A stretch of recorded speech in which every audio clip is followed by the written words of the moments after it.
Seth Riley, who's one of the wildlife biologists, has been studying the plight of the California mountain lion, tossing that first bucket of soil on top of the structure. Having people geek out over soil, I don't know, kind of interesting. Doesn't always happen. Now, I could probably talk about this next piece of this, the sound and light, for, I don't know, probably 2 hours. It's really super geeky, and I think you'd all be asleep by the time that I got done talking about it. So I'm going to try to go through it somewhat quickly. But when you've got that amount of traffic along the freeway, the 300 to 400,000 vehicle trips per day, it's a tremendous amount of anthropogenic influence from the standpoint of artificial light impacts and the amount of sound through that corridor.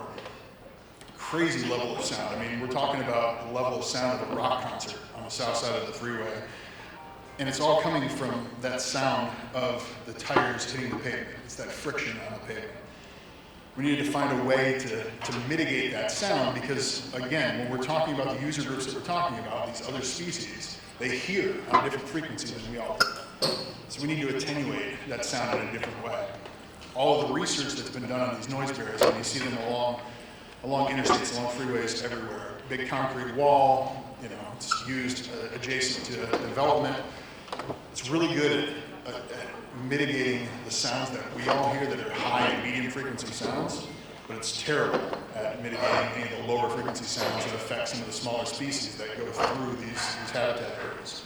And on top of that, when you have these types of walls on either side of the freeway, it creates what's called canyon effect. That sound bounces back and forth off those surfaces and eventually escapes over or beyond those moments. So we chose to look at a different strategy.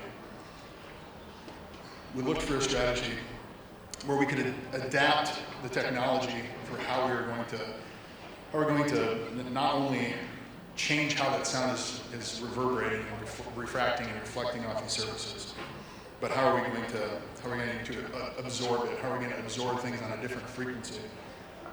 And one small little anecdote before I go through the rest of these, we needed to find a way to model this so that we could test how the sound is going to be impacted by the changes we're making in the landscape. And I'll just caution everyone that if you call an acoustical engineer and ask them to help you figure out how to attenuate sound along the freeway, just to be prepared to get laughed off the phone, quite a few times. I think I went through about a dozen different acoustical engineers before the 13th one told me that he thought he could help. So he helped us create an entirely different plugin through a grasshopper affiliated, kind of rhino affiliated program, so that we could model how sound is going to move through these spaces, and so that we could truly design something that was going to work. But when I'm talking about frequency, this goes back to high school science class. We all know that sound travels as waves, right? So the higher the frequency, the tighter that sine wave. The lower the frequency, the longer and extended that sine wave. Essentially what that means is that if you want to attenuate a lower frequency sound, you got to put more stuff between the source of the sound and the receiver. So that's what we did. We pushed the sound wall back on the structure. We created this kind of planter. It's almost kind of it's an industrial sized window box. We've got some planted buffer on the outside of this sound wall to attenuate that sound. And then we adjusted how we were attenuating sound and how we were using the soil on site to create these sound berms that stretch along the freeway from all four corners of the structure, working with geosynthetic reinforced embankment materials. And when it comes to light, and I'm not going to go through all of these, but the idea that light has an impact in these environments too. Right?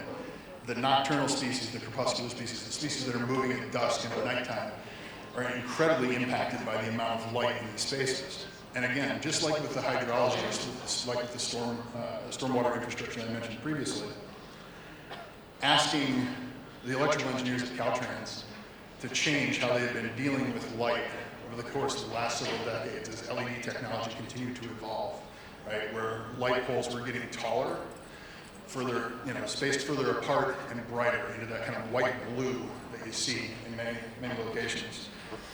We asked them, hey, what about if we brought those down closer to the freeway, put them closer together, and maybe change the color temperature of those lights too?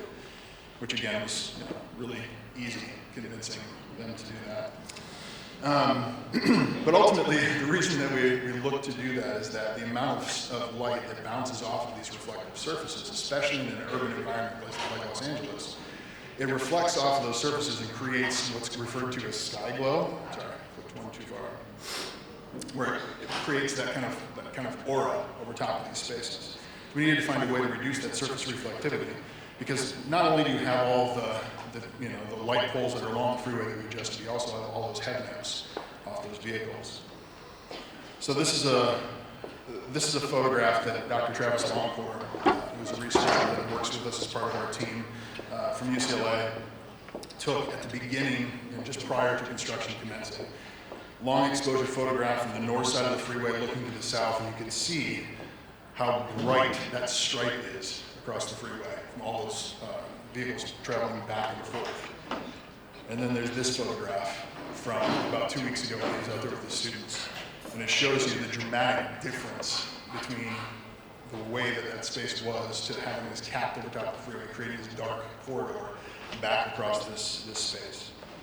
And it really is this dramatic change in how the light and the sound impact this area that will help serve how wildlife moves through this space.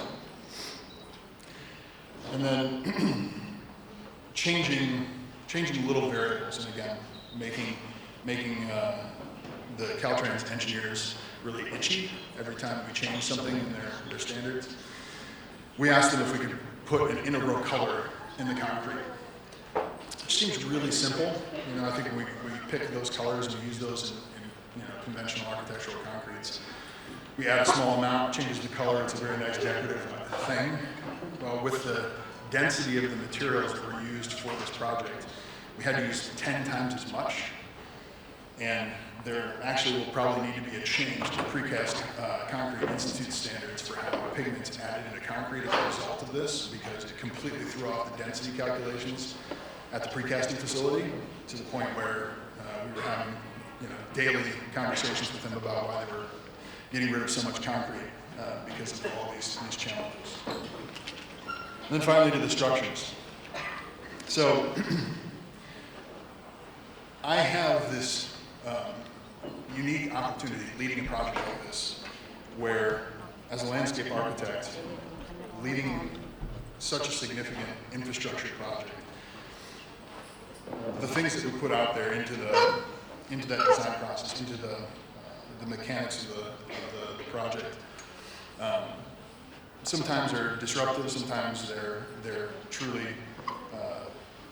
fantastic things that save us a lot in time and in cost, and just ultimately, many of the reactions here were pragmatic.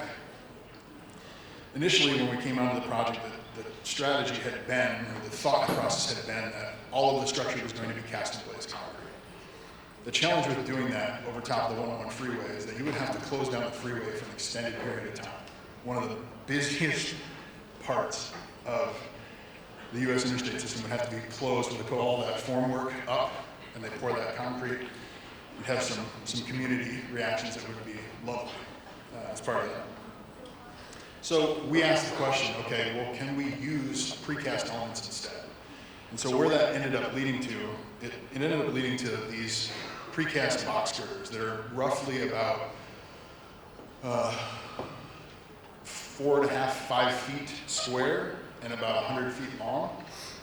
This is a rebar cage in that facility. And the way I like to explain this is that these are either giant Legos made out of concrete, or because the inside piece inside that rebar cage is a giant piece of foam, it's more like a nougat-filled candy bar, in terms of the detail. I'm pretty sure that was someplace in the Caltrans specification. But these got placed at a rate of about 3 to 4 per night, with closures of half of the freeway. And across that entire duration, which I think was 47 working days, you would expect, if you're shutting down half the freeway, you get a lot of comments from the community. So anybody want to hazard a guess to how many comments we got from the public about closing down the freeway? Anybody, just shout out a number. One comment, because the person that lived just to the south of the project couple of blocks over, was angry that there wasn't a sign on their block saying that the on-ramp was closed one evening when they needed to go to some event. So we literally had a party on the freeway. We closed down half of the freeway. We had everyone out there, all these supporters, these early supporters of the project out there signing this last girder that went into place. You know, all of the different people who had a part of this. This is part of our extended team in this photograph, but that process of placing that last girder was this crazy moment of celebration where we're closing the freeway and we're having this active engagement with the construction process that really doesn't happen very often. And then you can see how participatory Caltrans is here. I don't know if that number of engineers on top of the bridge, you know, for rebar inspection is probably a little bit overkill, but everybody's pretty excited about the project. And then ultimately, this ties back all the way from the structure up through to the planting. You see those wooden stakes that are there and the flags. I mean, we all use things like this when we lay out plans. But the idea of tying these modules of planting to the structural grid so that the contractor can truly understand it. We're working with this crazy bureaucratic apparatus that is the California Department of Transportation, which meant that the contractors had to use a little bit limited knowledge of this type of diversity in planting. So being able to put this into these kind of modules and tie it into the structural grid allowed a degree of translation through to these contractors who are used. And then finally, I'm going to talk a little bit about the communication process as part of this. Because I think we as landscape architects are frequently challenged to explain what it is that we do. I mean, I think we all know what we do. At least I sometimes think I know what I do. Pretty sure my mother still doesn't know what I do. But ultimately, when you're doing a project like this where you do this in two different stages, a lot of the public comments that we started to get, and there's just this kind of surge of public comments, wondering why there wasn't more happening. Everybody saw the structure get built over the 101 freeway and they didn't understand why they weren't seeing more active construction. Well, when you're buzzing along at 100 kilometers an hour on the freeway, and there's work that's happening adjacent, but it's 50 feet below you, you're probably not going to see what's happening. But the reality is that there were actually multiple interventions that were happening at the same time. You have two structures being built at the same time. You're relocating all those utilities I mentioned at the beginning of the project. And you know, we all do these kind of really saucy renderings, right? Where you try to illustrate for people what this is going to look like at some future point in history. And these are really effective at selling the project and explaining to constituents, explaining to stakeholders what it is that they're getting behind. But when you're trying to explain why a project that costs $114 million costs $114 million US, and it gets compared to other wildlife crossings that only cost $30, $40 million, it doesn't help when you explain that a project like this is being done and it's that much more. There's a lot of questions as to where that money is, is going. And it's not just because it's more expensive to build things in California. It's not just because it's the largest wildlife crossing of its kind. It's because it's 4 projects in one. We talk about it as one project, but it's 2 wildlife crossing structures, each of them $30 to $40 million a piece. It's $20 million of relocation of utilities, and it's restoration of 13 acres worth of habitat space. It's an incredible amount of work that's being done. But then we also, when we try to explain this to the general population, we use plans, we use sections like this, which this all makes sense to everyone here. The structure over the 101 freeway is a spread footing, really easy to see there. It's really easy to see that there's these massive piles that go underneath the structure along Gore Road.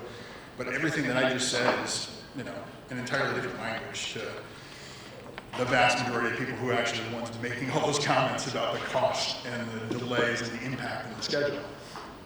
So we thought, okay, how about we try something different? How about we just do an X-ray through the site and show them that, hey, you have to start with this shoring wall to make sure that you can do that before you start to build that structure over the 101 freeway.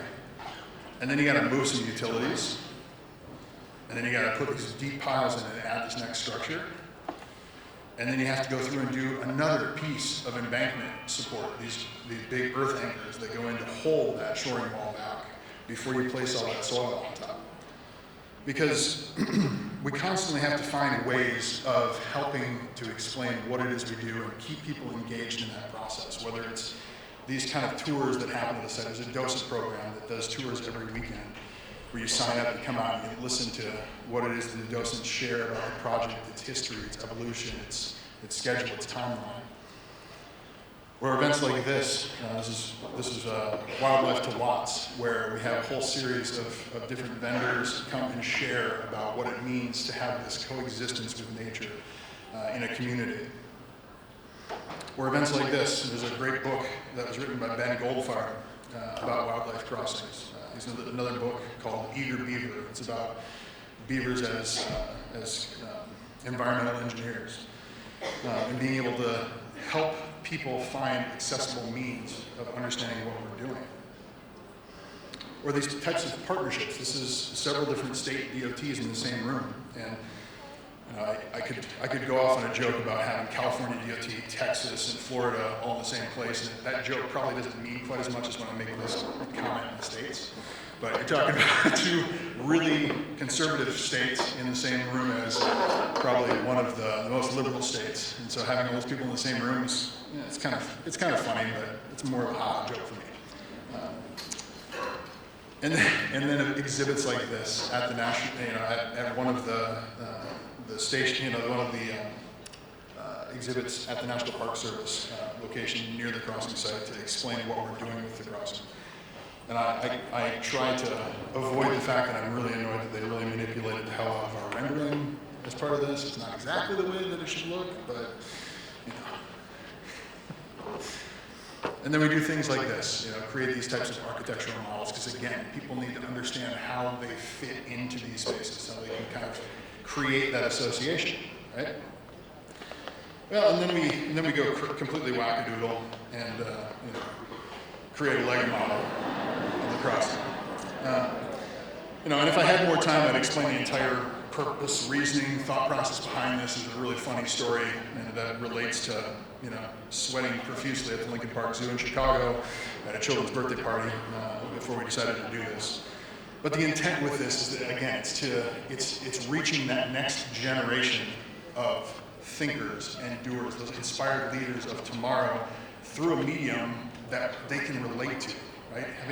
Having our children understand how things like connected infrastructure can be a part of the day-to-day through a medium that they are aware of and that they understand, and then, of course, because one wasn't enough, we also did the version that I referred to as the dime bag version, and then I realized after I said that, it probably wouldn't market well to kids to refer to as the dime bag version. But all kidding aside, whether I end this conversation with humor or end it with hope, I think it's one thing that I've reflected on consistently is the fact that we as humans have this incredible penchant to destroy things.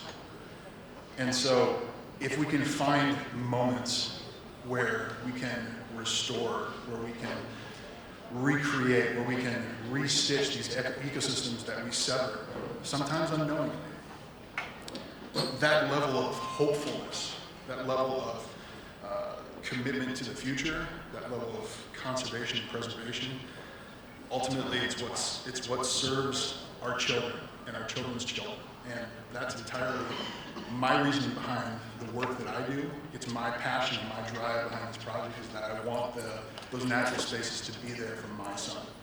When my son wants to explore and understand the natural world, I want to make sure that the same possibilities are there for Alex.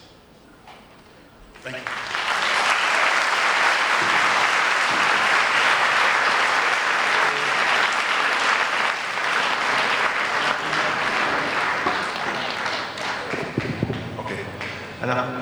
מי שרוצה רגע לשאול את רוברט שאלות, נזרוק בבקשה את הברקוד פה, זה יהיה שאלות שאפשר לכתוב בוואטסאפ, ניתן איזה 5 דקות בערך. אז אם נראה שאין שאלות, אנחנו נסיים.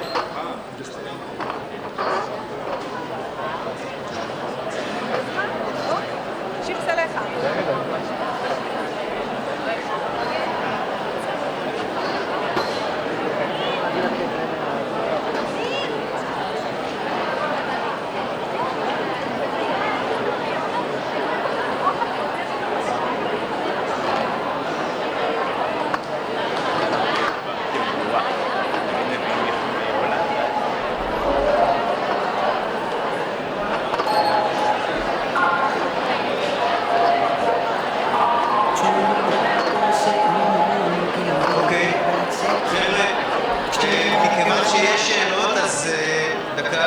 בסדר?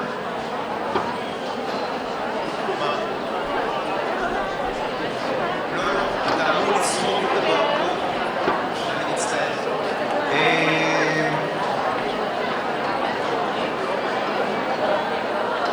How was the width of the bridge? אתם יכולים לכתוב אפילו בעברית ואני אתרגם, זה לא יותר פשוט. The question was how the width of the bridge was decided.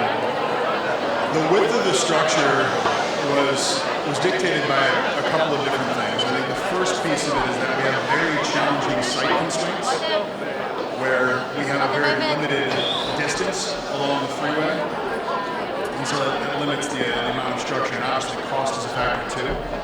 But one of the benefits of working with an extensive team of Wallis, many of which have worked on a whole host of different projects and have contributed to an ever-growing body of research, is that a 50-meter width is kind of the sweet spot for making sure that you can create a functional crossing for the best slice of species in the ecosystem for the crossing. So that's really what drove that design process, was some of that research that led to some of those metrics being developed as a federal highway standard in the States.